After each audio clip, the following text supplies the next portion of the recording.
कुछ लोगों से बातचीत की जो इमरान खान से मुलाकात करके आए जेल से, कि इमरान खान को जब बताया गया इस पाबंदी की खबरों के बारे में तो उनका क्या रिएक्शन है, मतलब वो किस तरह से इसको ले रहे हैं। तो वो कह रहे हैं कि वो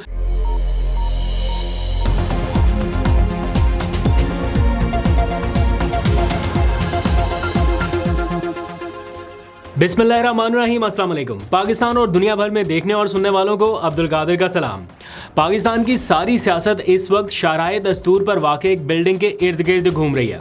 अनफॉर्चुनेटली ये बिल्डिंग पार्लियामेंट नहीं है जैसे कि होना चाहिए था, क्योंकि सारी सियासत का महवर मरकज़ यही बिल्डिंग होनी चाहिए थी, लेकिन इस वक्त सुप्रीम कोर्ट ऑफ पाकिस्तान है और उसी की तरफ सबकी नज़रें हैं। वहीं से आने वाले फ़ैसले मुल्क की सियासत का रुख तय कर सकते हैं और भी बहुत सारी चीज़ें आपके नॉलेज में। इस वक्त बहुत ज़्यादा डिटेल में नहीं जाता, लेकिन चंद घंटे ही बाकी रह गए हैं कि उसी बिल्डिंग में जुडिशल कमीशन का एक बहुत अहम इजलास होने जा रहा है, जिसमें एडहॉक जजेस की तैनाती के हवाले से फ़ैसला होगा।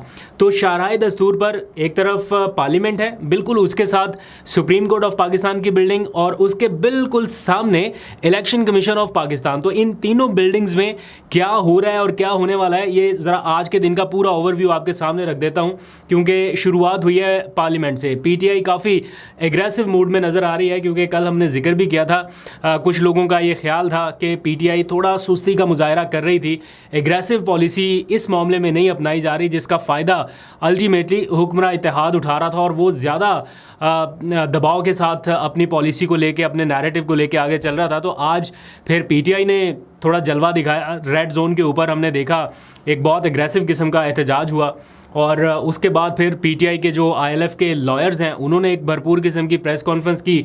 तो इस सारे मामले के ऊपर जो हो सकता था, फ़िलहाल ऐसा लगा कि आज के दिन पीटीआई ने किया है। अपोजिशन लीडर ने आके प्रेस कॉन्फ्रेंस की, साथ में बाकी पूरी पीटीआई की क़यादत मौजूद थी। फिर वकला का जो विंग था वो लाहौर में भी, इस्लामाबाद में भी, दोनों जगह पे काफ़ी एक्टिव नज़र आया। बहरहाल अब चंद ही घंटे बाकी रह गए हैं। क्या फ़ायदा होगा इन प्रेस कॉन्फ्रेंसेस का वो कल पता चलेगा, क्योंकि कल के दिन ही इजलास में एडहॉक जजेस की तकर्री के हवाले से डिसीजन होना है। लेकिन उससे पहले एक और जज साहब ने माजरत कर ली है, जस्टिस मकबूल बाकर ने, जो कि सिंध के निगरान वज़ीर आला भी रहे हैं। और कुछ ज़राए बताते हैं, मैंने बल्कि मीडिया पे देखा, मीडिया रिपोर्ट्स के मुताबिक कि उन्हें एक और ओहदा भी मुस्तकबिल में मिल सकता है, शायद उस वजह से या जो भी उनकी ज़ाती वजूहात है। फ़िलहाल तो उन्होंने ज़ाती वजूहात बताई कि वो एडहॉक जज नहीं बनना चाहते, तो उन्होंने भी माजरत कर ली। तो 4 में से 2 जजेस ने माजरत कर ली। अब मेरा ख्याल है कल के इजलास में 2 जजेस के नाम के ऊपर ही गौर होगा। इसके साथ आ जाइए ज़रा इलेक्शन कमीशन ऑफ पाकिस्तान की तरफ। इलेक्शन कमीशन ऑफ पाकिस्तान ने आज इजलास मुनक्किद किया सुप्रीम कोर्ट के फैसले के ऊपर अमल दरामद के लिए और गौर खोज के लिए कि मखसूस नशिस्तें पीटीआई को दी जा सकती हैं या उसके ऊपर किस तरह से अमल दरामद किया जा सकता है। इस इजलास के ऊपर भी मैं देख रहा था बहुत सारे लोगों को तहफ़्फ़ुज़ात हैं और लोग ये क्वेश्चन कर रहे हैं कि अभी भी एक अथॉरिटी ऐसा लग रहा है कि है जो सुप्रीम कोर्ट से भी अपने आप को थोड़ा ऊपर ही समझ रही है, काइंड ऑफ के अभी उन्होंने डिसीजन करना है कि पीटीआई को ये नशिस्तें मिल सकती हैं या नहीं मिल सकती। हालांकि सुप्रीम कोर्ट का क्लियर कट डायरेक्शन आ चुके हैं, उनका 15 दिन की जो मोहलत है वो सामने है, बट स्टिल ऐसा लग रहा है कि इलेक्शन कमीशन अभी भी ये सोच रहा है कि कोई रास्ता ऐसा निकल आए कि वो इस फैसले पर अमल दरामद में ताख़ीर कर सके या फिर वापस सुप्रीम कोर्ट से किस तरह से रजू करना चाहिए उन्हें, इसके ऊपर बातचीत चल रही है। यानी अभी भी वो मूड और वो टेम्परामेंट नज़र नहीं आ रहा कि इसके ऊपर मनोअन अमल दरामद के लिए इलेक्शन कमीशन तैयार है या नहीं। तो देखते हैं अब सुप्रीम कोर्ट इसके ऊपर क्या रिएक्ट करती है। अभी उनके पास कुछ दिन बाकी हैं, उनका बिल्कुल लीगल राइट है कि वो अपने लीगल विंग से मशवरा करें कि कैसे अमल दरामद करना है। ये बल्कि उन्होंने प्रेस कॉन्फ्रेंस में भी, प्रेस रिलीज़ में भी ये लिखा कि सुप्रीम कोर्ट के फैसले पर अमल दरामद के लिए और गौर खोज के लिए उनका इजलास हुआ, जिसे कंक्लूड नहीं आज किया जा सका, मतलब कल तक के लिए उसे मुलतवी किया गया। तो देखते हैं कल क्या फाइंडिंग आती है इसमें। अच्छा, अब आ जाइए ज़रा एक ख़बर पार्लियामेंट से आ रही है, जो सुप्रीम कोर्ट में 3 बिल्डिंग्स मैंने बताया ना, इलेक्शन कमीशन, सुप्रीम कोर्ट और पार्लियामेंट। तो पार्लियामेंट से एक ख़बर और आ रही है कि इसका एक अहम इजलास जो है वो 22 जुलाई को तलब किए जाने का इम्कान है। 22 जुलाई ये बहुत ही करीब है दिन, यानी कल 19 जुलाई है, 19 जुलाई को होना है जुडिशल कमीशन का इजलास। इसके बाद 22 जुलाई को एक कौमी असम्बली का इजलास बुलाए जाने का इम्कान है। ये मेरी ख़बर नहीं है, लेकिन जो कौमी असम्बली को कवर करने वाले रिपोर्टर्स हैं उन्होंने ये ख़बरें आज फ़ाइल की हैं कि इजलास बुलाने का फ़ैसला किया गया है और इस इजलास में अहम कानून साजी मतवक्के है। अब इस रिसेंट टाइमलाइन में जब आप देखते हैं कि हुक्मरान इत्तेहाद के बहुत सीनियर लोग आके ये कहते हैं कि जवाब अब पार्लिमान की तरफ से आएगा, पार्लिमान अपना रास्ता अपनाएगा क्योंकि पार्लिमान सुप्रीम है, तो वो कोई ना कोई कानून साजी करके जवाब देगा। जैसे आपको याद है जब इंतखाबात का सारा मामला था तो पार्लिमान में ये आया था मामला कि जनाब फ़ंड नहीं है, सप्लीमेंट्री ग्रांट नहीं दी जा सकती, तो पार्लिमान में की गई कार्रवाई को सुप्रीम कोर्ट में चैलेंज नहीं किया जा सकता, तो इसलिए ये मामला लिंगर ऑन होता रहा। और फिर वो प्रैक्टिस एंड प्रोसीजर बिल आ गया कि जनाब ये पार्लिमान ने बनाया है, इसलिए अब इसी के तहत मामला चलेंगे। जस्ट इमेजिन के काजी फाइज ईसा साहब एडहॉक जजेस की तैनाती कर लेते हैं और उधर अभी इस टाइम तो पीटीआई और उनके जो हामी लोग हैं वो ये समझते हैं कि फिर भी जो बेंच बनाने का इख्तियार है वो काजी फाइज ईसा प्लस 2 जजेस के पास होगा, 2 मेन जजेस जिनमें जस्टिस मुनीब अख्तर है और जस्टिस मंसूर अली शाह है। लेकिन जस्ट इमेजिन कि अगर पार्लिमान ये कानून साजी कर दे कि नहीं वो प्रैक्टिस एंड प्रोसीजर एक्ट जो है वो ठीक नहीं था, तो इसलिए जो बेंच बनाने का इख्तियार है वो सिर्फ चीफ जस्टिस काजी फाइज ईसा को ही दे दिया जाए, तो फिर आगे क्या होगा, फिर रास्ते खुल जाएंगे। तो ये कुछ चीज़ें मैं सुन रहा हूँ, मुझे नहीं पता ये ऐसा होगा या नहीं होगा, बट हवाओं में और फिज़ाओं में काफ़ी सारी चीज़ें ऐसी हैं जो मतलब ऐसा बता रही हैं कि there is something wrong behind the ball, कुछ ना कुछ तो इस टाइम हो रहा है। और फिर जो अफवाह साज फैक्ट्री हैं वो ख़बरें भी इस तरह की फैलाती हैं, बड़ी खौफनाक किस्म की, उनके ऊपर तो बात करते हुए भी ऐसा लगता है कि बड़ी डिप्रेशन हो जाएगी। बट ओवरऑल ये इस किस्म की सिचुएशन इस टाइम शाहराह दस्तूर पर है, यानी रेड जोन में कुछ इस किस्म की एक्टिविटीज़ हो रही है जिनके हतमी नतायज जो है वो कल जुडिशल कमीशन के इजलास के बाद निकलना शुरू हो जाएंगे।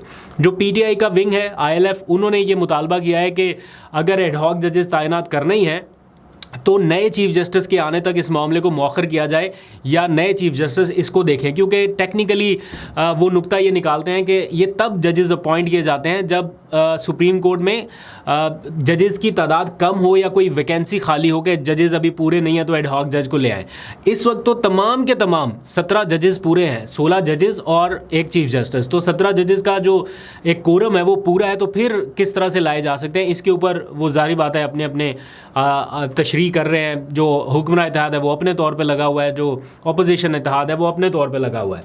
इसी सारे मामले के दौरान एक ख़बर ये आई कि मुस्लिम लीग नवाज़ की जो दरख्वास्त थी मखसूस नशिस्तें PTI को दिए जाने के हवाले से नज़रसानी की जो दरख्वास्त थी उसको डायरी नंबर लग गया है। दैट मीन्स के रजिस्ट्रार ने कोई एतराज़ नहीं किया उनकी नज़रसानी दरख्वास्त पर और अब किसी भी वक्त वो दरख्वास्त टेकअप हो सकती है।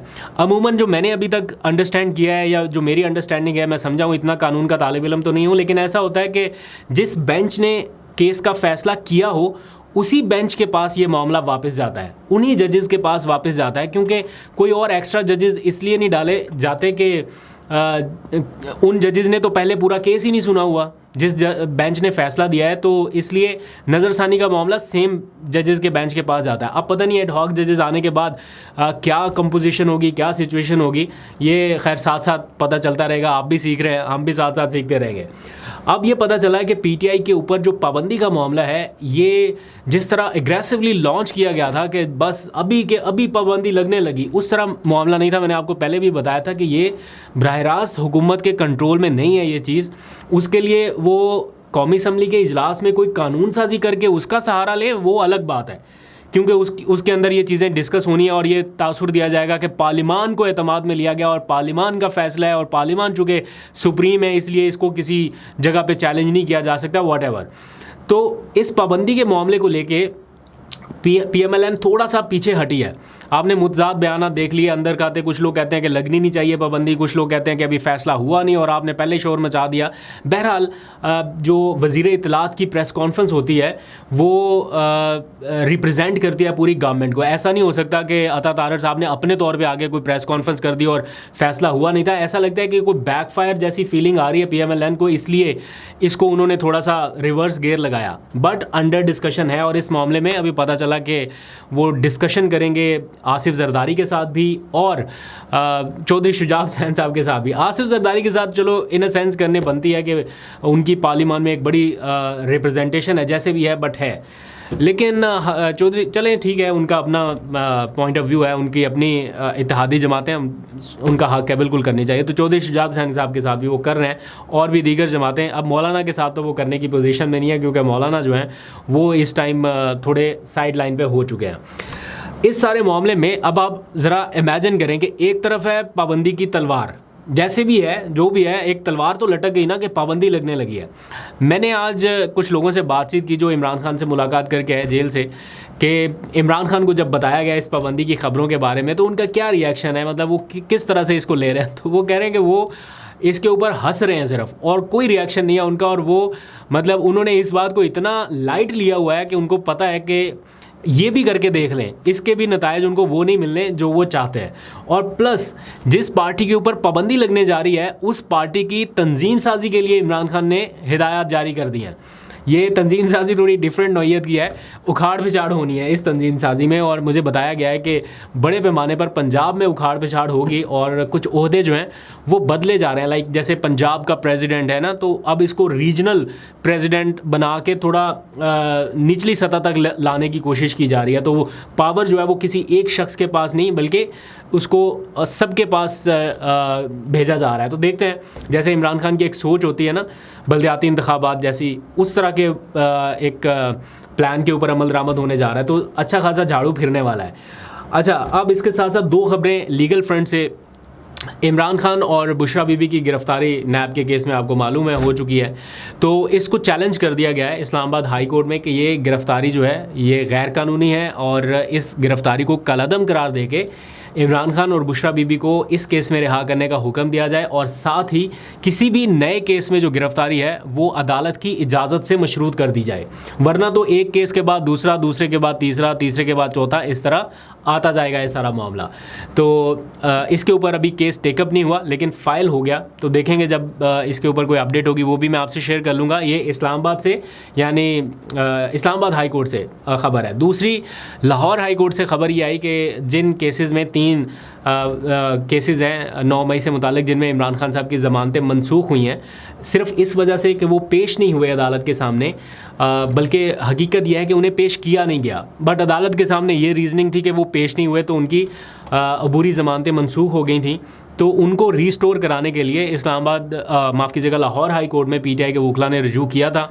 अब आज उसके ऊपर समाअत हुई है। रजिस्ट्रार ने कुछ एतराज़ात लगाए थे लेकिन 2 रुकनी बेंच ने उसके ऊपर समाअत की और रजिस्ट्रार के एतराज़ात ख़त्म कर दिए गए। अब इतला ये है कि 22 जुलाई को इस केस की भी समाअत होने जा रही है। तो ऐन मुमकिन है आगे आने वाले दिनों में आपको इन 9 मई के मुकदमात में इमरान खान की ज़मानत वापस रीस्टोर होती हुई नज़र आए, अगर तो मेरिट के ऊपर जाते हैं। और साथ ही इस्लामाबाद हाई कोर्ट से भी हो सकता है उनको ये जो नैब ने गिरफ्तारी डाली है इसमें कोई रिलीफ मिल जाए। तो आपको अपडेट करते रहेंगे। अभी तक की यही सारी सिचुएशन है। ख़बरें तो और बहुत सारी गर्मा गर्म हैं और अफवाहें भी बहुत सारी हैं, लेकिन कोशिश कर रहा हूँ कि वही मालूमात आप लोगों तक आएँ जो ज़रा फिल्टर्ड हैं और जिनके बारे में आप लोगों को ज़्यादा परेशानी ना हो। वरना माहौल इस वक्त हवाओं में फ़िज़ाओं में जो वफाकी हुकूमत में हालात हैं, हर बंदा ही जो है ना वो अपने आप में एक ब्रेकिंग न्यूज़ लेके बैठा हुआ और वो डराने की हद तक आपको बताएगा। तो बहरहाल हालात कंसर्निंग हैं। अभी मैं थोड़ी देर पहले ख्वाजा आसिफ का बयान देख रहा था हम न्यूज़ पे, वो भी जिस तरह बता रहे हैं कि हालात ऐसा लग रहा है कि शायद फिर किसी के हाथ में भी खेल ना रहे और पता नहीं कल क्या हो जाए। तो उससे पहले अगर सियासतदानों को थोड़ा सा समझ बूझ के साथ चलना पड़े तो इसमें क्या कबाहत है। चलने मिल के चलने, इसमें कोई बड़ा नुकसान जो है वो उससे बच जाएंगे।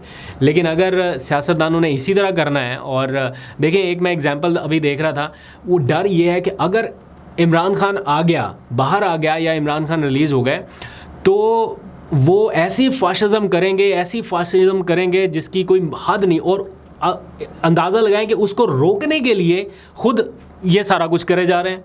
जिस चीज़ का डर है कि ये आके कहीं इमरान खान ना कर दे, उसको रोकने के लिए खुद वो सारी चीज़ें कर रहे हैं और फिर डराते हैं कि इमरान खान ना आके कहीं ये कर दे, इसलिए हम ही कर रहे हैं। तो ये सिचुएशन है। बहरहाल आपको अपडेट करते रहेंगे। अभी तक के लिए इतने, अपना बहुत सा ख्याल रखिए। अल्लाह हाफिज़।